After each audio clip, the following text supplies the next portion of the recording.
हम लोग जहाँ तक पढ़ चुके हैं अपन ने ये पढ़ा कि जनसंख्या की वृद्धि के कौन-कौन से काल भारत में रहे, किस प्रकार से रहे। और वहाँ अपन ने चर्चा की कि शुरुआती दौर ऐसा था जहाँ जन्म दर भी ज्यादा थी, मृत्यु दर भी ज्यादा थी। धीरे धीरे एक दौर ऐसा है कि वहाँ मृत्यु दर धीरे धीरे कम होगी और जन्म दर हालांकि ज्यादा तो है लेकिन धीरे धीरे जन्म दर है वो भी पहले की अपेक्षा कम हो रही है। आइए जान लेते हैं कि 1901 से लेकर 2011 तक किस प्रकार जन्म दर में परिवर्तन आया है। इसको अपन जानने की कोशिश करते हैं, फिर अपन आगे चलेंगे। साथ ही देखिएगा अपन बात करते हैं, अपन जनगणना की शुरुआत अपने को करनी है और जनगणना की शुरुआत जब करें तो पहले ही पढ़ चुके हैं अपन और बची भी जो शेष चीजें वो अपन आज की क्लास में कवर करने वाले हैं। पहले आपको ये देखना है कि दो प्रकार की दर निकाली जाती है ना, एक तो आती है जन्म दर, एक आती है मृत्यु दर। पहले अपन बात करते हैं कि मैं यहाँ चर्चा करूँ 1901 में क्या रही, उसके बाद अपन बात करेंगे 1911 में क्या रही। ये मैंने लिख दिया 1901 के बाद में ये लिख दिया 1911, यानी 1901 से लेकर 11 यहाँ कितनी रही, पहले ये देख लेते हैं ना। 1901 से लेकर 1911 में कितनी रही।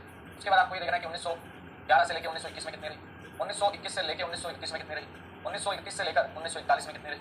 इसके बाद में 1941 से लेकर 1951 में कितनी रही, 1951 से लेकर 1961 में कितनी रही। इसी प्रकार 1961 से लेकर 1971 में कितनी रही, 1971 से लेकर 1981 में कितनी रही। यूं ही आगे चलेंगे तो 1981 से लेकर 1991 में कितनी रही और 1991 से लेकर 2001 में कितनी रही और 2001 से लेकर अगर 2011 की बात की जाए कितनी रही। इस चीज की चर्चा करने जा रहे हैं अपन चर्चा करने जा रहे हैं साथियों कि जन्म दर और मृत्यु दर के बारे में। अपन लोग चर्चा किसके बारे में करने जा रहे हैं तो अपना उत्तर आएगा। अपन लोग चर्चा करने जा रहे हैं जन्म दर और मृत्यु दर को लेकर। ये मैं लिख देता हूँ जन्म दर और मृत्यु दर, और इसमें भी कौन सी अशोधित जन्म दर और मृत्यु दर, ठीक है। यहाँ मैं लिख देता हूँ जन्म दर ये कितनी रही है और जन्म दर के बाद में बात करते हैं तो मृत्यु दर ये कितनी है। अब सबसे पहले आपको देखिएगा 1901 से लेके बोले तो 1 से 11 से लेके 1 से लेके 11 2001 तक आ जाएंगे। इस दौरान अपने को केवल एक ट्रेंड देखना है और इस दौरान ये देखना है कि कहां पर वृद्धि दर ज्यादा रही, कहां पर वृद्धि दर कम रही और वृद्धि दर का अनुमान किससे लगा सकेंगे अपन, जन्म दर और मृत्यु दर से लगा सकेंगे आसानी से। देखिएगा आइएगा करते हैं अपन को एक एक को देखते हैं, एक एक को लिखते हैं, इस प्रकार से इनसे संबंधित प्रश्न में बनेंगे। जन्म दर की बात करते हैं 1901 से लेकर 1911 में, तो साथियों याद रखना 49.8। और मजे की बात ये भी याद रखनी है 49.8% नहीं है, जन्म दर और मृत्यु दर ये 1000 पे निकाली जाती है, यानी प्रति 1000 की अपनी जनसंख्या है उसके ऊपर जीवित जन्म लेने वाले जो बच्चे हैं उनकी दर को क्या कहा जाता है, जन्म दर कहा जाता है। जबकि 1000 पर ही क्या निकाली जाती है, मृत्यु दर निकाली जाती है। तो इनमें 100 पर मत सोच लेना कि ये 100 के ऊपर जन्म दर और मृत्यु दर, ठीक है। सबसे पहले बात करें 1901 के अंदर 1 से लेकर 11 के अवधि में कितनी थी जन्म दर, तो याद रखिएगा 49.8% नहीं प्रति 1000 थी, ठीक है। बात अपन मृत्यु दर की करते हैं, मृत्यु दर थी 42.6। इसके बाद फिर आगे चले अब जो 11 से लेकर 21 तक का दशक था यहाँ पर जन्म दर और मृत्यु दर दोनों ही उच्च हो जाती है और दोनों ही उच्च हो जाती है, साथ के अंदर लोगों का प्लान वगैरह हो जाता है। इसीलिए इस वाले दशक में मैंने देखा कि वृद्धि दर क्या रहती है, तो आप कहेंगे वृद्धि दर ऋणात्मक रहती है। साथियों को करना 11 से लेकर 21 वाले दशक में आपको याद रखना है जन्म दर थी 48.1 और मृत्यु दर कितनी थी 47.2, यानी जो मृत्यु दर 42 थी वो यहाँ बढ़कर कितनी होगी 47 होगी। कब की बात हो रही है 11 से लेकर 21 की बात हो रही है। इसके बाद क्या हुआ, अब मृत्यु दर थोड़ा सा डाउन आएगी, मृत्यु दर थोड़ा सा डाउन आएगी और इस वाले सेशन में आते आते और मृत्यु दर होगी 36.2, जबकि जन्म दर की बात कर रहे हैं ये 46.4, जन्म दर भी डाउन आएगी। उसके बाद फिर आगे चलेंगे अपन 1931 से लेकर 41 वाले दौर, 31 से लेकर 41 वाले दौर में आपको याद रखना है कि वापस से मृत्यु दर है वो 37.2 होगी, लेकिन मैं बात कर रहा हूँ जन्म दर ये 45.9 होगी, जन्म दर कितनी होगी 45.9। फिर आगे चले 41 से 51 वाला काल, 41 से 51 वाले काल में आपको याद रखना है कि ये आपका फिर घटती है 27.4 हो जाती है मृत्यु दर और जन्म दर की बात करें तो 39.9 हो जाती है। फिर आगे चले 51 से लेकर 61 तक वाला दशक था, इसमें क्या देखने को मिलता है तो आपको याद रखना है इसमें 22.8 हो जाती है, क्या हो जाती है 22.8 मृत्यु दर। जबकि बात करते हैं जन्म दर ये 41.7 हो जाती है। ये तो मैं जानते ही कि यहाँ इस प्रकार जन्म दर घटी थी, यहाँ इस वाले दौर में फिर मृत्यु दर अचानक बढ़ गई थी, तो मैंने क्या देखा ये वाला था स्थिर जनसंख्या का काल, यानी जन्म दर भी ज्यादा थी मृत्यु दर भी ज्यादा थी। लेकिन इसके बाद में यहाँ मृत्यु दर में क्या अपेक्षा कर गिरावट आई और जन्म दर थी वो लगभग ऊंची बनी रही, इसलिए मैंने इसको कहते हैं नियमित जनसंख्या वृद्धि का काल। अब यहाँ से क्या होगा, जन्म दर में कोई बहुत भारी फर्क नहीं आएगा 2 दशकों में, लेकिन मृत्यु दर में अंतर आ जाएगा। मृत्यु दर यहाँ 22.8 है, मतलब मृत्यु दर जब कम होगी जन्म दर जब बढ़ेगी तो जनसंख्या में तीव्र वृद्धि होगी और उसी तीव्र वृद्धि के काल को जो 51 से लेकर के और 81 तक का रहा है इसे क्या कहा जाता है, इसे कहा जाता है जनसंख्या का विस्फोटक काल। जनसंख्या का विस्फोटक काल से कहा जाता है, क्यों कहा जाता है तो जानिए क्यों, क्योंकि इस समय जनसंख्या में तीव्र तरीके से क्या होती है वृद्धि होती है। तो ये 22.8 मृत्यु दर 51 से लेकर 61 तक रही। इसके बाद बात आती है 61 से लेकर 71 तक, यहाँ मृत्यु दर 19 पॉइंट में जरूर रही और जन्म दर 41.1 रही, यानी जन्म दर अभी कुछ ही बनी हुई है, जन्म दर अभी कुछ। 71 से लेकर 81 की बात करते हैं तो मृत्यु दर और घट के आगे 15, जबकि जन्म दर की बात करते हैं ये थोड़ा घटी, ये 37.2, लेकिन है तो ऊंची ना, है तो ऊंची ना, ये 0 कर देता हूं। आगे फिर सुनिएगा, आगे बात आती है कि 81 से लेकर 91, अब जन्म दर क्या होगी, अब जन्म दर और घटेगी। 81 से लेकर 91 में जन्म दर आई 29.5, जबकि मृत्यु दर 15 से घटकर आ गई 9.8, मृत्यु दर और घटी और 15 से घट के कितनी आ गई 9.8 आई। सर और भी घटेगी क्या, बिल्कुल घटेगी, यहाँ 8.4 आ जाएगी, जबकि यहाँ पर जन्म दर कितनी आ जाएगी, ये घटेगी 25.4 आ जाएगी। फिर लास्ट 2001 से लेकर 11 इसमें मृत्यु दर कितनी रही 7.1 रही और इसमें जन्म दर 728 याद रख लेना, 28 पॉइंट में कितनी रही, सॉरी 28 का नाम है 7 21 याद कर लेना और 21 पॉइंट में क्या रही 8, 7 से लिंक कर इसलिए मैंने सुनिए। तो ये आ गई जन्म दर, ये आ गई मृत्यु दर। अब आपको सर याद क्या करना है, देखिएगा अपने को ये टेबल मैंने क्यों बनाई है, क्योंकि ये टेबल एनसीईआरटी के परिशिष्ट में दी हुई है, वहां पर ये टेबल दी, इसका मतलब बंदा कुछ ना कुछ तो कर सकता है, पूछ सकता है। देखिएगा मैं बताता हूं, अब पूछ क्या सकता है, ज्यादा टेंशन भी नहीं लेनी, आपको केवल इतना याद रखना है इस वाले दौर में क्या हुआ, इस वाले दौर में जन्म दर भी ज्यादा थी मृत्यु दर भी ज्यादा थी, जन्म दर भी ज्यादा थी मृत्यु दर भी ज्यादा थी। और मृत्यु दर वाला दशक 1901 से लेकर 11 तक अगर देखते हैं सर्वाधिक मृत्यु दर कब रही 1911 से 21 में, इसीलिए तो ऋणात्मक। आगे बढ़ देखिएगा, अब इन जन्म दर में देखिएगा अगर शुद्ध निकालेंगे ना, शुद्ध जब निकालते हैं कि कितनी वृद्धि दर रही तो जन्म दर में से मृत्यु दर निकाल दो, 49.8 में से 42.6 निकाल दो, 49 में से 42 निकालेंगे 7, 8 में से 6 निकालेंगे 2, यानी 7 पॉइंट में 2 ये शुद्ध वृद्धि है। बात करेंगे 48.1 में से ये निकाल दो, इसी प्रकार ये निकाल दो। तो ऐसा करते करते 21 से लेकर और फिर 51 तक का जो काल था इसमें जन्म दर ज्यादा रही मृत्यु दर में गिरावट आई, इसलिए नियमित वृद्धि का था। इसके बाद 51 से लेकर और 81 तक का जो काल है ये ऐसा रहा कि इसमें जन्म दर भी थोड़ी यहाँ से फिर बढ़ी 41 41 फिर 37, लेकिन मृत्यु दर लगातार डाउन आ गई, इसलिए इसे तीव्र विस्फोटक वृद्धि का काल कहते हैं। यहाँ आने के बाद में जनसंख्या बढ़ तो रही है, हरदम ही बढ़ेगी, हर रोज बढ़ेगी, लेकिन एक तो वर्दी दर का बहुत ज्यादा होना, एक वर्दी दर का बहुत कम होना। समझ में आ गई बात है? जन्म दर और मृत्यु दर से किस प्रकार से जनसंख्या की वृद्धि प्रभावित होती है। और ये निकाली कितने पे जाती है, तो आपका उत्तर आएगा ये दोनों ही प्रति हजार पर निकाली जाती है। ये दोनों ही किस पर निकाली जाती है, प्रति हजार पर निकाली जाती है, चाहे मृत्यु दर की बात करें और चाहे हम बात करेंगे जन्म दर। तो लिखिएगा इनको आगे। चलो अब साथियों देखिएगा, इसके बाद में अपने पास बात आएगी कि अपने भारत की दशकीय वृद्धि दर कितनी। जनगणना 2011 के अनुसार, जनगणना 2011 के अनुसार भारत की जनगणना 2011 के अनुसार भारत की दशकीय वर्धी ये आपको याद करनी कितनी, तो आपका उत्तर आएगा 17.64। याद रख लीजिएगा भारत की दशकीय वर्धी दर कितनी है, 17.64%। यानी पिछले 10 वर्षों में आबादी है वो कितनी बढ़ी, 17.64% बढ़ी। ठीक बात। आगे फिर बढ़ेंगे अपन तो अपने पास प्रश्न बनेगा, ये 17.64 तो है, लेकिन आपसे ये पूछे कि ग्रामीण में दशकीय वर्धी कितनी है, और आपसे पूछे कि शहरी में दशकीय वर्धी कितनी, तो आपका उत्तर आएगा शहरी में दशकीय वर्धी 31.8% है, जबकि ग्रामीण में दशकीय वर्धी 12.3%। इसी बात को मैं आगे बढ़ा दूं और आपसे यूं पूछ लूं कि महिला में दशकीय वर्धी दर कितनी है और पुरुष में दशकीय वर्धी दर कितनी है। इधर मैंने लिखा महिला और महिला के बाद में मैंने लिख दिया पुरुष। तो आपको याद रखना पुरुषों के अंदर वर्धी दर है वो 17.1% है और महिलाओं में वर्धी दर 18.3%। पुरुषों में वर्धी दर 17.1%, महिलाओं में वर्धी 18.3%, शहरों में अगर देखेंगे तो वर्धी 31.8% और ग्रामीण में वर्धी 12.3%। ये जनसंख्या की दशकीय वर्धी दर है। जनसंख्या की दशकीय वर्धी दर है कितनी, 17.64%। और कौन से दशक में कितनी रही थी बात अपन पिछली क्लास में कर चुके। अच्छा सुनिए, यहाँ पे बात आई अपनी निकलकर कि सर्वाधिक वर्धी दर है कहाँ पे, भाई सबसे ज्यादा वर्धी दर है कहाँ। तो आपको याद रखना है, अब भारत की वर्धी दर की बात कर रहे हैं, जैसे मैंने कहा भारत की वर्धी दर कितनी है 17.64। ये क्या है, ये भारत की दशकीय वर्धी दर है, ये भारत की दशकीय वर्धी दर है 17.64%। अब इसमें अपने दो टाइप के राज्य बनाएंगे, एक वो राज्य बनाएंगे जिनकी वर्धी दर ज्यादा है, एक वो राज्य बनाएंगे जिनकी वर्धी दर कम है। दोनों टाइप याद होने चाहिए। मैं बता सर्वाधिक वर्धी दर सबसे ज्यादा बारिश कहाँ होती है, मेघालय में होती है। ऐसे नहीं याद करना कि बारिश ज्यादा होती है तो जनसंख्या ज्यादा नहीं। आपको एक बात याद करनी है, यहां मैं लिख देता हूं मेघालय, मेघालय के बाद में अरुणाचल प्रदेश, मेघालय के बाद में कौन सा आएगा, अरुणाचल प्रदेश आ जाएगा, उसके बाद में क्या आ जाएगा बिहार, उसके बाद में जम्मू कश्मीर। ये सर्वाधिक वर्धी दर वाले। बात करेंगे सबसे कम वर्धी दर वाले तो याद कीजिएगा नागालैंड, केरल, गोवा और आंध्र प्रदेश। अब फिर बात करेंगे अपने की सर्वाधिक याद कैसे करेंगे, एक एक लाइन याद करो। मैं अरुण की दीदी से जम्मू में मिला, ऐसे कैसे याद करो, याद होना चाहिए। मेघालय, अरुणाचल प्रदेश, बिहार, जम्मू कश्मीर, मेघालय, अरुणाचल प्रदेश, बिहार, जम्मू कश्मीर। इधर याद कर लो, ना करे गोट, ना करे गोट किसी को अंधा, ना करे गोट किसी को अंधा, ना करे ना करे ना करे। जब ना करे तो जनसंख्या कम बढ़ी, यानी दशकीय वर्धी दर ये न्यूनतम, ये दशकीय वर्धी दर न्यूनतम इनमें रही और दशकीय वर्धी दर सर्वाधिक जहां रही वो थे ये राज्य। अब सबसे ज्यादा जब मेघालय में रही तो मेघालय में रही कितने प्रतिशत, आपका उत्तर आएगा 27.9%, लगभग आप 28 मान लीजिएगा। बात करते हैं अरुणाचल में, अरुणाचल में फिर घटी और लगभग 26%। दशकीय वर्धी दर भारत की 17.64 है, लेकिन अरुणाचल की कितनी 27.9। बात करें अरुणाचल मेघालय, अरुणाचल की कितनी आती 26 पॉइंट में। बात करते हैं बिहार की कितनी है, बिहार की भी कम थोड़ी ना ज्यादा, 25.4%। अब बात करते हैं 25.4 है तो जम्मू कश्मीर की कितनी है, 25 से 2 कम हो जाएगा, इधर 2 बढ़ जाएगा। तो आपको याद रखना 23.6। इनकी तो कोई ना कोई आपको ना सेटिंग बनानी पड़ेगी। नंबर 1 मेघालय की 27.9, अरुणाचल की 26.0, बिहार की 25.4, जम्मू कश्मीर की 23.6%। ये आपको याद करना। बात करते हैं कम में तो नागालैंड में तो याद करना है माइनस में रही, और माइनस में कितने 0 पॉइंट में 47 थी पहले, बाद में बढ़ के 0 पॉइंट से ज्यादा संशोधित आंकड़े आए तो आपको याद करना है कि ये 0 पॉइंट में 6 याद करवा, 0 पॉइंट में 6 का मतलब लगभग 60 हो जाएगा भाई। जब आगे 0 नहीं लगा रहता इसका मतलब वो 60 है, ठीक है। यानी ये रही नागालैंड की वर्धी दर। फिर आगे बढ़ेंगे अपन, इसका केरल में वर्धी दर कितनी, केरल में साथियों वर्धी दर आती है, केरल में जो वर्धी दर आएगी ये आएगी 4.86%। बात करेंगे गोवा में वर्धी दर 4 का दुगुना कर दो और दुगुना करो तो यहाँ 2 लगा दो, 8.2। आंध्र प्रदेश की जब बात आएगी तो 11.10% या फिर 1 का 0 यहाँ पे लग जाएगा। इस 2 का मतलब यहाँ भी सी है, 0 तो नहीं है ना। आगे देखिए फिर अपन बात करते हैं तो आपके सामने क्या क्या क्वेश्चन निकल के आ जाएंगे। इस सबसे कम वर्धी दर कहां रही नागालैंड में, तो आप कहेंगे ऋणात्मक वर्धी दर वाला राज्य, एकमात्र राज्य जिसकी वर्धी दर क्या रही ऋणात्मक। याद रखिएगा बाकी सब में प्लस है, भले मर्जी वो 4 है 8 है 11 है जो मर्जी, लेकिन वो प्लस है। यहाँ क्या है ऋणात्मक माइनस है। सुनिए मेघालय, अरुणाचल, बिहार, जम्मू, आपको याद क्या करना है, मैं अरुण की दीदी से जम्मू में मिला और ना करे और किसी को अंधा, याद रह जाएगा, रह जाएगा, सबको नहीं रहेगा। आगे अगर मैं बात करूं आपसे पूछूं केंद्र शासित प्रदेशों में आपसे पूछा जाए कि क्या हाल है केंद्र शासित प्रदेश, तो आप मुझे एक बार के लिए अनुमान लगाना कि केंद्र शासित प्रदेशों में अनुमान लगाना है कि सर्वाधिक वर्धी दर कहां केंद्र शासित प्रदेश।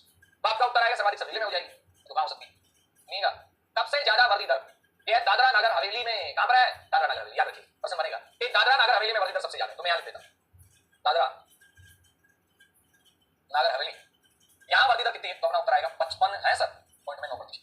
फिर आपके तेज के बाद में दमन और द्वीप, दमन और द्वीप में कितनी, दमन द्वीप में याद रखना है 55 से कम हो जाएगी 53, यहां पे 53.8। अब डाउन है, आपसे पूछे पांडिचेरी में कितनी, क्वेश्चन आएंगे, कितने आंकड़ों को स्किप करोगे आप 30 जनसंख्या में, तो आंकड़े ज्यादा छोड़ दो ना, छोड़ना नहीं। हाँ, वो टेबल बनवाई मैंने, वहां से जो मैंने ट्रेंड बताया वो पकड़ना, याद पूरे याद करना। पांडिचेरी की जब बात आती है तो याद रखिएगा 28 पॉइंट में 1। जब दिल्ली की बात आती है अपने साथ कि दिल्ली के अंदर भी तो सर आपका बड़ी दिल्ली में कितनी है, तो आप कहेंगे 21 पॉइंट में। तो बात करता है चंडीगढ़ में कितनी है, 17, चंडीगढ़ में 17 पॉइंट में। तो बात करता है अंडमान निकोबार में कितनी है, अंडमान निकोबार में कितनी है, तो आपका उत्तर आ जाएगा 6.9, ये अंडमान निकोबार। बात करते हैं लक्षद्वीप में कितनी, ये तो सबसे कमी आएगी, और लक्षद्वीप में अगर आपसे पूछी जाए तो 6.3। ये बात आपको याद कर लें कि केंद्र शासित प्रदेशों में ये वाला आंकड़ा बनेगा। सबसे ज्यादा अगर पूछा जाएगा तो कौन बताएंगे, दादरा नगर हवेली, दमन द्वीप, पांडिचेरी, दिल्ली। ये डीडीडी वाले ज्यादा बीच में भी पूछ रहा है, इधर बचेंगे लक्षद्वीप है, अंडमान निकोबार है, चंडीगढ़ है, इनमें वर्दी दर कम है। ये दशकीय वर्दी दर है, ये केंद्र शासित प्रदेशों की। ये कौन सी वर्दी दर है, तो अपना उत्तर आएगा ये केंद्र शासित प्रदेशों की दशकीय वर्दी दर। केंद्र शासित प्रदेशों को छोड़ दो, एक बार राज्यों में बताऊं मुझे सबसे ज्यादा किसकी, मेघालय की, मेघालय के बाद अरुणाचल की, अरुणाचल के बाद केंद्र बिहार की, बिहार के बाद मुझे कब कहां की, नागालैंड की है, केरल की है, गोवा की है और आंध्र प्रदेश की। वहां की कम है, इधर की ज्यादा है। ठीक है, चलिए आगे चलते हैं, देखिए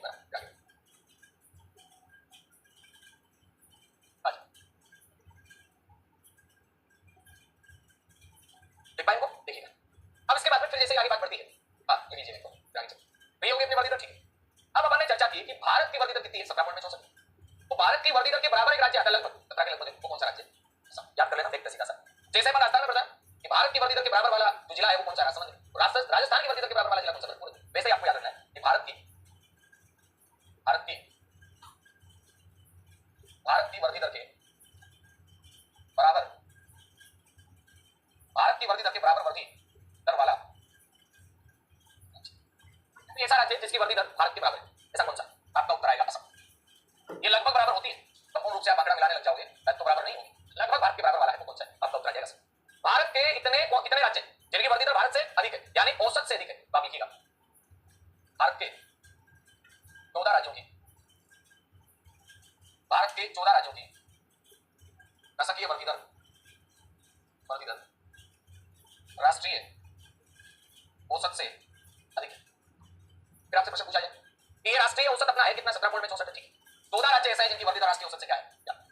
फिर आगे चलेंगे, केवल ने सामान्य वर्दी देखी, लेकिन अब नेक्स्ट बात बनेगी कि भारत की जनसंख्या में ग्रामीण जो क्षेत्र है उसमें दशकीय वर्दी दर ज्यादा कहां है। आप नोट कीजिएगा, भारत में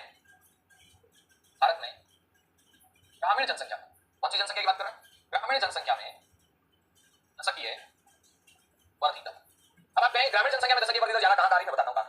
अब सामान्य में अपन ने मेघालय पढ़ा था, यहां भी मेघालय ही आई, लेकिन सामान्य में अपन ने सेकंड नंबर पे क्या पढ़ा था, अरुणाचल, लेकिन यहां अरुणाचल नहीं आके बिहार आ जाएगा। ये दो वाले दो याद है। सर्वाधिक वर्दी दर में आप एक नंबर पे लिख सकते हैं मेघालय, और मेघालय के बाद में नंबर 2 पे आप लिख सकते हैं बिहार। आप कहेंगे मेघालय के ग्रामीण में कितनी, 27.2% है, और बिहार के अंदर कितनी, 23.90। आने को जम्मू भी आ जाएगा, अरुणाचल भी आ जाएगा, लेकिन आप तो याद कर लीजिएगा कि भारत में ग्रामीण जनसंख्या में दशकीय वर्दी दर आइए अधिक कहां पे रही है, तो आपका उत्तर आएगा अधिक वाले दो है, मेघालय और बिहार। अब मैं बात करता हूं न्यूनतम कहां रही, जैसे वहां पर न्यूनतम कहां है, आप कहेंगे नागालैंड के अंदर, तो ग्रामीण आबादी में वर्दी न्यूनतम कहां रही है, तो आपका उत्तर आएगा केरल में रही है। और केरल के बाद अगर आपसे पूछा जाए ग्रामीण आबादी में गोवा, ये वाले आंकड़े ना याद करोगे तो भी चलेगा, आपको सीधा याद कर लेना है कि ग्रामीण जनसंख्या में दशकीय वर्दी दर कहां ज्यादा है, मेघालय में, सामान्य मेघालय में ज्यादा, लेकिन सामान्य रूप से दशकीय वर्दी दर कम कहां है, नागालैंड में, और ग्रामीण आबादी में दशकीय वर्दी दर कम कहां पे, तो आपका उत्तर जाएगा केरल। अब बात करेंगे अपन कि भारत में शहरी आबादी, भारत में शहरी जनसंख्या में दशकीय वर्दी दर, आप कहेंगे सबसे ज्यादा कहां रही, सर्वाधिक देखने को मिली सिक्किम और केरल। भारत की जनसंख्या में सबसे ज्यादा दशकीय वर्दी दर शहरों में कहां देखने को मिली, एक तो सिक्किम में, और सिक्किम के बाद केरल की शहरी जनसंख्या, ग्रामीण की बात नहीं, शहरी की बात। आइए सर्वाधिक देखने को मिली तो न्यूनतम हिमाचल प्रदेश और महाराष्ट्र, अब लिखें न्यूनतम हिमाचल और साथ में महाराष्ट्र, दो राज्य तो कम से कम याद करें। भारत में शहरी जनसंख्या में दशकीय वर्दी दर सबसे ज्यादा कहां, सिक्किम में, सामान्य में कहां, मेघालय में, ग्रामीण में कहां, मेघालय में, सबसे कम सामान्य में कहां है, नागालैंड में, ग्रामीण में कम कहां पे, केरल में, और शहरी में कम आ जाएगी आपका हिमाचल प्रदेश। ये चीज आपको याद है। अब इससे जैसे आगे बढ़ता है तो अपने पास बात आती है कि भारत में वर्दी दर कितनी है, तो आपका जवाब आएगा दशकीय वर्दी दर, दशकीय 17.64%। और अगर मैं वार्षिक की बात करता हूं 1.64 है। अब ये अधिक क्यों है, मुद्दा ये बनता है कि दशकीय वर्दी दर अधिक है, दशकीय वर्दी दर अधिक क्यों, इसका नंबर एक जो कारण है वो तो ये आ गया साथियों कि जन्म दर उच्च व मृत्यु दर भाई ये कोई वर्दी दर कम नहीं कह सकते 17.64, और इसमें जन्म दर ऊंची रहती है, मृत्यु दर निम्न होगी। अब आप कहेंगे मृत्यु दर निम्न क्यों होगी, क्योंकि चिकित्सकीय सेवाओं का विस्तार, चिकित्सा सेवाओं का विस्तार। पहले बंदा यूं ही मर जाता था, कहने का मतलब बीमारी मूरी आती मर जाता, कितनी महामारी आई थी कोरोना, फिर भी लोगों को बचाया गया, प्रयास किया गया सरकारों के द्वारा, वैक्सीन बनाने वाली कंपनियों के द्वारा बचाया गया। कहने का मतलब ये कि चिकित्सा सेवाओं का विस्तार हुआ, ठीक बात है, इसलिए भी जनसंख्या बढ़ी। अगली बात है अशिक्षा और अज्ञानता।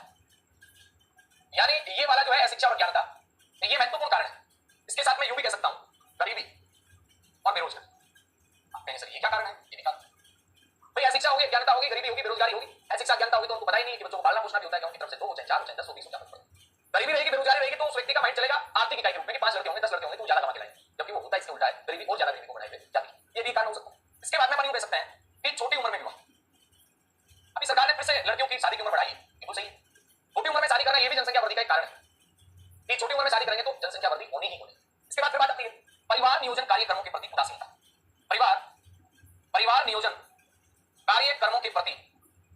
नियोजन कार्यक्रमों के प्रति उदासीनता, ये आपको याद रखिए, यानी परिवार नियोजन के जो कार्यक्रमों के प्रति लोगों की क्या उदासीनता। इसके बाद में फिर दंपति सुरक्षा दर का नीचा होना, दंपति सुरक्षा दर जो है ये नीचे, ये भी कारण। दंपति सुरक्षा दर क्या होती है, इसमें क्या होता है कि कितने दंपतियों ने परिवार नियोजन कार्यक्रम अपनाए, उनका आंकड़ा रहता है तो उधर भी नीचे, ज्यादा अपनाते नहीं। इसके बाद में काफी भाग्यवादिता और रूढ़िवादिता, आपने देखा होगा गांव में ऐसा सुना होगा कहते हुए कि भाई ये तो लड़की होगी तो क्या हो गया अपना भाग लेके आएगी, लड़का हो गया तो क्या हो गया अपना भाग लेके आएगी। अरे भाग तो लेके आए लेकिन पालना पोसना तो अपने को ही ना, ये भी कारण हो सकता है। और भी छोटे मोटे कई कारण, लेकिन मेजर कारण मैंने आपको बताया। उसके बाद में जैसे बात करते हैं उसका कृषि का महत्व है, ये कारण, ये सारे कारण किस चीज के, दशक की वृद्धि दर अधिक रहती है उस चीज के कारण है। आई बात समझ में, जन्म दर का उच्च रहना, मृत्यु दर का न्यून रहना, चिकित्सकीय सेवाओं का विस्तार होना, शिक्षा ज्ञान का, गरीबी बेरोजगारी, छोटी उम्र में विवाह का होना, परिवार नियोजन कार्यक्रमों की उदासीनता, दंपति सुरक्षा दर का नीचा होना, भाग्यवादिता रूढ़िवादिता, लोगों के जीवन का निम्न स्तर का होना। आप कहेंगे सर ये क्या है, बिल्कुल पॉपुलेशन ज्योग्राफी में अपन पढ़ते हैं तो ये बात निकल के आती है कि रहन सहन का स्तर जितना नीचा होगा वहां पर आबादी उतनी स्पीड से बढ़ेगी, रहन सहन का स्तर नीचा होना ये भी कारण हो सकता है। ठीक है, अब देखिए आगे बढ़ते हैं और करते हैं। अब जनसंख्या वृद्धि के बाद में नेक्स्ट बात आती है जनघनत्व। आप कहेंगे जनघनत्व कहते हैं, जनघनत्व का मतलब है कि भाई एक निश्चित क्षेत्र है और उस क्षेत्र के ऊपर कितने लोग निवास कर रहे हैं, उन दोनों का जो अनुपात है उसे क्या कहते हैं, जनघनत्व कहते हैं। क्या कहते हैं, जनघनत्व कहते हैं। मेरे सामने विद्यार्थी बैठे हुए हैं तब मुझे हंसी आई थोड़ी सी। जनघनत्व कहते हैं, क्या कहते हैं, जनघनत्व। अब सुनिएगा, हमारे टेक्निकल टीम के साथ ही बैठे हुए हैं, सुनिएगा। जनघनत्व में आपको याद रखना है कि जनघनत्व दो चीजों के रिलेशन को दर्शाता है, इन दो चीजों के, यानी किसी क्षेत्र पर कितने लोग रह रहे हैं, और ये कोई प्रति 100 में नहीं निकाला जाता, ये कोई प्रति 1000 में नहीं निकाला जाता। तो जब भी जनघनत्व का फॉर्मूला आपसे पूछा जाए तो आप सीधा साथ बताइएगा कि जनघनत्व कैसे निकाला जाएगा, तो आपका जवाब क्या आना चाहिए, सर जनघनत्व निकाला जाता है कुल जनसंख्या बटे में कुल क्षेत्रफल, यानी फला स्थान की जनसंख्या कितनी है बटे में वहां का क्षेत्रफल कितना है। आइए आ गया जी क्या, तो आप कहेंगे जनघनत्व निकालने का फॉर्मूला दिया जाएगा पेपर में, उसमें कुल क्षेत्रफल बटे में कुल जनसंख्या दी जा सकती है, उसमें कुल क्षेत्रफल बटे में कुल जनसंख्या गुना में 100 दिया जा सकता है, कुल जनसंख्या बटे में कुल क्षेत्रफल बात तो सही, लेकिन यहाँ गुना में 100 दिया जा सकता है। आपको याद रखना है प्रतिशत में नहीं निकाला जाता है, प्रति 1000 में नहीं निकाला जाता है, तो किसमें निकाला जाता है, या तो प्रति वर्ग किलोमीटर में या प्रति वर्ग मील में। तो यहाँ क्षेत्रफल अपन जिस यूनिट में लिखेंगे उस यूनिट में अपना क्या आ जाएगा, जनघनत्व। आपकी बात बनती है कि भारत का जनघनत्व है कि मैं आपसे यूं पूछूं कि भारत का जनघनत्व कितना, भारत का जनघनत्व आइए कितना है, तो भाई साहब आपका उत्तर बनेगा 382 व्यक्ति प्रति वर्ग किलोमीटर, यानी भारत का जनघनत्व कितना है, 382 व्यक्ति प्रति वर्ग किलोमीटर। ये भारत का जनघनत्व वर्ग मील में कहा जाए तो लगभग 978 वर्ग मील आता है, लेकिन आप तो प्रति वर्ग किलोमीटर याद करो। अब क्या आबादी जैसे जैसे बढ़ रही है जनघनत्व बढ़ रहा है क्या, बिल्कुल बढ़ रहा है, बढ़ेगा तो नहीं बढ़ेगा। देखिए 1901 की बात करते हैं, 1911 में कितना रहा, उसके बाद चलो ज्यादा हो जाएंगे, अब हम एक साइड से चलते हैं कि 2011 में, यहां मैं लिखता हूं कि 2011 में कितना रहा, 2-3 दशकों की याद करो, 2011 में कितना रहा, 382 व्यक्ति प्रति वर्ग किलोमीटर। आप कहेंगे सर 2001 में कितना रहा, यहां रहा 325 व्यक्ति। अब इन दोनों में अंतर पूछा जा सकता है कि 2011 में 2001 की तुलना में जनघनत्व कितना बढ़ा, तो इन दोनों में अंतर कितना आ जाएगा, 82 में से 25 घटा 57, कितना आएगा 57, यानी 57 व्यक्ति प्रति वर्ग किलोमीटर जनघनत्व बढ़ गया। अगर मैं बात करता हूं इससे भी पीछे कि 1991 में जनघनत्व कितना था, तो आपका उत्तर आएगा 1991 में सर 274 था। मैंने कहा 1981 में कितना था, तो आपका उत्तर आ जाएगा 216 था। मैंने कहा 1971 में कितना था, तो आपका उत्तर आ जाएगा सर 177 था। कहने का मतलब धीरे धीरे जनघनत्व बढ़ा है ना। और अगर मैं बात करता हूं 1901 की बात करूं, 1901 में केवल ही 77 था, केवल कितना था, 77 था, यानी 1901 की तुलना में अगर मैं इस वाले की बात करूं तो आप अनुमान लगा लीजिएगा कि लगभग जनसंख्या है ये बढ़ चुकी है 6 गुना, 5 गुना से तो ज्यादा बढ़ गई, तभी तो जनघनत्व इतना बढ़ा। ठीक है, समझ रहे हैं। तो आपको कम से कम इन तीनों के तो याद रखने 3-4 के तो 2011 में 382 था, एक के अंदर 325 था, 91 में 274 था, 81 में 216 था, 71 में 177 था, और शुरुआत की बात करते हैं तो शुरुआत में 77 था, फिर 82 आगे चलता रहा, बढ़ता रहा, लेकिन आपको ये याद रखना। ठीक है, अब बात आती है इसके बाद में कि अपने सबसे ज्यादा जनघनत्व कहां, भाई हमने जनघनत्व बात की कि 382 व्यक्ति प्रति वर्ग किलोमीटर भारत का जनघनत्व है, लेकिन मैं आपसे यहां पूछ रहा हूं कि सर्वाधिक जनघनत्व है ये किधर है और सबसे कम जनघनत्व है किधर। सर्वाधिक में क्या याद करोगे आप, आपको एक लाइन याद करनी है, सर्वाधिक जनघनत्व इसका मतलब ज्यादा, ज्यादा मतलब भीड़ भाड़, और भीड़ भाड़ के अंदर घुटन से हो जाती होती कि नहीं होती, होती है तो याद कर लेना। एक लाइन बता देता हूं, बीपी के ऊपर होने से, इसके ऊपर होने से आपको याद रखनी है कि बीपी के ऊपर होने से भाई भीड़ भाड़ होगी तो क्या होगा, आप कहेंगे सर बीपी ऊपर हो जाएगी, बीपी के ऊपर होने से क्या ऊपर होने से, बीपी के ऊपर होने से एक बच्चा रोने लगा, रोने लगा, रोने लगा, 3 बार बोले, बीपी के ऊपर होने से एक बच्चा रोने लगा, रोने लगा और रोने लगा। इसी बीच ध्यान देना, क्या बात है, अम्मी आई और अम्मी ने सीने से लगाया, अम्मी ने किससे लगाया, सीने से लगाया, बस याद हो जाए। आपको इतना याद करना है कि भीड़ भाड़ होगी, घनत्व मतलब भीड़ भाड़, और घनत्व का बढ़ना मतलब याद कर लीजिएगा बीपी के ऊपर होने से बच्चा रोने लगा, रोने लगा, रोने लगा, रोने लगा, तो अम्मी आई उसने पकड़ा और सीने से लगाया, बस इतनी याद कर ली, घनत्व के 8 के 8 स्टेज याद हो जाएंगे और पर्सन डेफिनेटली यहां से आएगा। मतलब सुनिए मैं बात करूं कि यहां क्या है, ये अरुणाचल प्रदेश, अरुणाचल प्रदेश के बाद में है मिजोरम, अरुणाचल प्रदेश के बाद में क्या है, मिजोरम, मिजोरम के बाद में क्या है, सिक्किम, और सिक्किम के बाद में क्या है, नागालैंड, सिक्किम के बाद में नागालैंड। अरुणाचल प्रदेश का जनघनत्व सबसे कम है। उत्तर में इधर आ जाओ आप सब, इधर बिहार का सबसे ज्यादा है। बिहार के बाद में पश्चिम बंगाल दूसरे नंबर पर है, पश्चिम बंगाल के बाद में केरल तीसरे नंबर पर और केरल के बाद में साथियों उत्तर प्रदेश चौथे नंबर। अब आप कहेंगे सर क्या आंकड़े कैसे याद करें मित्रवाद?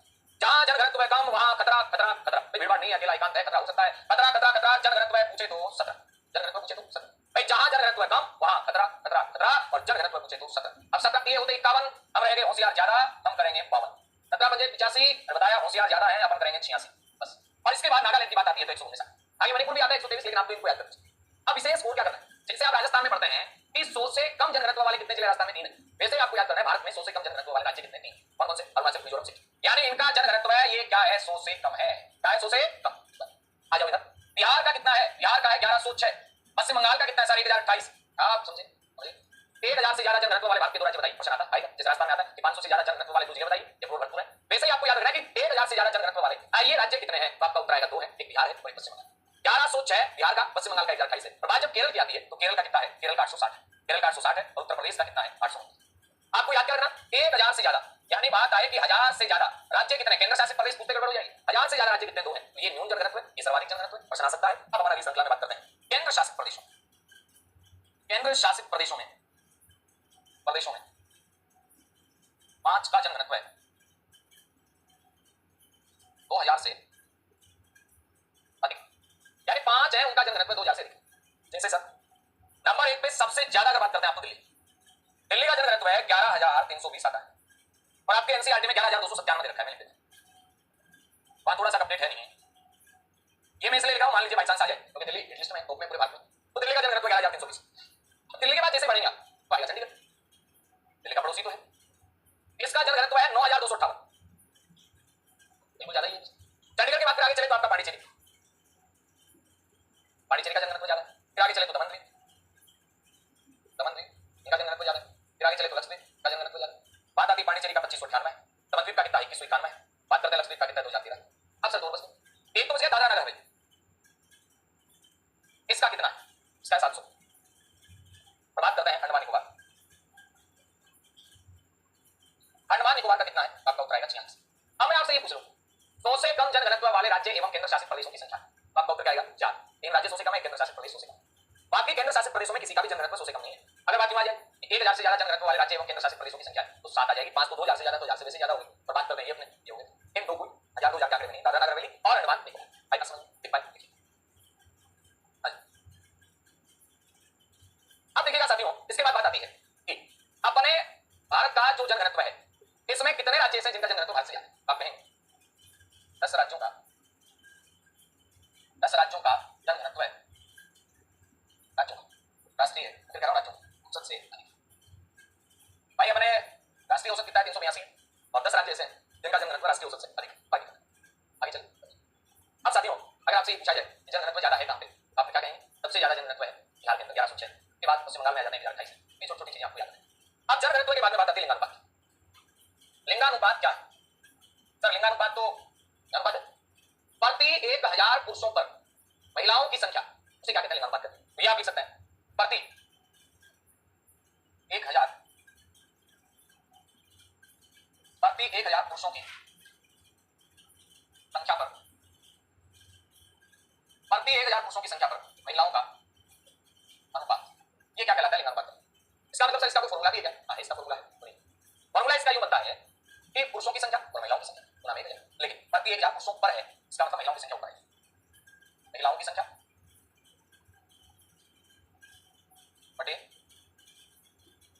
बटे पुरुषों की संख्या और गुना में क्या जाएगा? 1000। ये बात आपको याद है। महिलाओं की संख्या बटे में पुरुषों की संख्या गुना में 1000। ये जो महिलाओं की संख्या बटे में पुरुषों की संख्या गुना में 1000 वाली बात है, ये आपको याद है। और इसी कैलकुलेशन से अगर देखा जाए तो 2011 के अनुसार 2011 के अनुसार भारत का लिंगानुपात 2011 के अनुसार भारत का लिंगानुपात कितना है? आप कहेंगे 943। अब आप फिर कहेंगे 2000 इसके अनुसार 943 है तो सर 2001 में कितना था? 2001 में था 933। ऐसे तुलना की जा सकती है 10 अंक की वर्दी, यानी पिछले की तुलना में यहां पर क्या होगी? 10 अंक की वर्दी। और बात करते हैं 1991, वहां तो और भी कम था। 1991 की बात करते हैं, यहां मैं लिखता हूं 1991 में तो जनघनत्व सॉरी लिंगानुपात था ये आपका 927 था। यानी 1901 से लेकर और 2011 तक जो जनगणना के डाटा उपलब्ध है उनके अकॉर्डिंग इस वाले दशक में तो लिंगानुपात बहुत ही कम था, सबसे कम था 927 के आगे। अगर मैं बात करता हूं अपने पड़ोसी देशों की तुलना चीन का लिंगानुपात 926, जो भारत से कम। पाकिस्तान का बराबर, बाकी सबका ज्यादा है। श्रीलंका देखो, बांग्लादेश देखो, नेपाल देखो, भूटान देखो, सबका लिंगानुपात क्या ज्यादा है। अब अपन बात करते हैं सर्वाधिक लिंगानुपात। ये मैंने लिखा लिंगानुपात, और लिंगानुपात एक तरफ तो सर्वाधिक और एक तरफ न्यूनतम, ये दो चीजें आपको याद करनी। यानी लिंगानुपात सर्वाधिक और लिंगानुपात न्यूनतम। बताइए इसमें सर्वाधिक लिंगानुपात कहां है और न्यूनतम लिंगानुपात कहां है, दो चीजें याद। नंबर एक बात सर्वाधिक लिंगानुपात, और नंबर दूसरी बात न्यूनतम। अब सर्वाधिक लिंगानुपात कहां है मैं बताता हूं। सबसे ज्यादा तो लिंगानुपात केरल में। अब आपको बात का मैं पता है क्या, केरल के बाद में इधर कौन आता है? केरल के बाद सर तमिलनाडु आता है, बस तमिलनाडु के बाद यहां कौन आता है? आंध्र प्रदेश आता है, बस कोई दिक्कत नहीं। 1 2 3, यानी केरल के बाद में आप कहेंगे तमिलनाडु, और तमिलनाडु के बाद में आप कहेंगे आंध्र प्रदेश, आंध्र प्रदेश के बाद में आप कहेंगे मणिपुर। ये लिंगानुपात ज्यादा है। कम में तो पूछो मत, आप कम में क्या पूछोगे? हरियाणा के बाद जम्मू कश्मीर, ठीक है, और पंजाब। सबसे ज्यादा लिंगानुपात केरल में है, लेकिन है कितना? 1084, और 1000 से ज्यादा लिंगानुपात एक राज्य में कौन सा है? आगे बात करते हैं तो तमिलनाडु में 996, बात करते हैं आंध्र प्रदेश में तो 993, 3 कम कर दो, तीसरे नंबर पे आ गए, और इस पे फिर ज्यादा कम कर देना 992। यानी केरल में 1084, तमिलनाडु में 996, आंध्र में 993, मणिपुर में 992। ये क्या है? लिंगानुपात है। 1000 से ज्यादा कहां? अकेले केरल। हरियाणा में बात करते हैं तो 879, 879 तो 8 8 तो मुख्य लगाने 890, और बात करते हैं पंजाब में 895। हरियाणा में 879 है, जम्मू में 889, सिक्किम में 890 है, और पंजाब में 895। याद रखिएगा सर्वाधिक केरल में 1084, तमिलनाडु में 996, आंध्र प्रदेश में 993, मणिपुर में 992, हरियाणा में 879, जम्मू में 889, सिक्किम में 890, पंजाब में 895। ये क्या है? आपका उत्तर बनेगा लिंगानुपात है। क्या है? लिंगानुपात। ये सर्वाधिक, न्यूनतम 10। न्यूनतम का हरियाणा में, जम्मू में, सिक्किम में, पंजाब में, इधर ज्यादा लिखो इनको कम। इसके बाद आपको एक चीज और लिखनी, क्या लिखनी? आपको ये लिखना है कि सर्वाधिक लिंगानुपात वाला जिला भी है क्या? है सर्वाधिक लिंगानुपात वाला जिला अपने माहे आता है। पांडिचेरी का जिला केरल के अंदर है, इसलिए ज्यादा है। उधर होता है थोड़ा कम होता है। क्यों? क्योंकि माहे केरल के अंदर है, रायकल तमिलनाडु में, पांडिचेरी तमिलनाडु में, हरियाणा आंध्र प्रदेश में, और ये चारों के चारों स्थान ये पांडिचेरी के ही है। पांडिचेरी एकमात्र ऐसा केंद्र शासित प्रदेश है तो 3 राज्यों में केरल, ठीक है, सुनिएगा लिखिएगा, चलेगा। अब साथियों इसके बाद बात आती है कि अपना केंद्र शासित प्रदेशों, केंद्र शासित प्रदेश आपसे पूछे सर्वाधिक लिंगानुपात, आपसे पूछे न्यूनतम लिंगानुपात। केंद्र शासित प्रदेशों में न्यूनतम पूछे तो हम बताएंगे दादरा नगर हवेली का है, और कितना है? 618।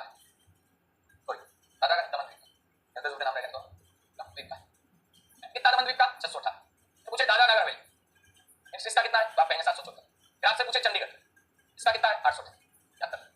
बात आती क्या इनमें भी सर सबसे ज्यादा किसी का है क्या? है ना, सबसे ज्यादा पांडिचेरी का। अब पांडिचेरी का 1037 यानी सर्वाधिक लिंगानुपात केंद्र शासित प्रदेशों में किसका है? आपका उत्तर आएगा पांडिचेरी का। है कितना पांडिचेरी का? तो भाई साहब सुनिएगा, पांडिचेरी का 1037 है। पांडिचेरी का कितना है? 1037, याद रहेगा कितना? इसके बाद बात आती है लक्षद्वीप का कितना है? लक्षद्वीप का है 946। पांडिचेरी लक्षद्वीप के बाद आपने बात की आपका अंडमान निकोबार का कितना है? अंडमान निकोबार का जाता है 876, और दिल्ली का आपका आ जाएगा लिंगानुपात 868।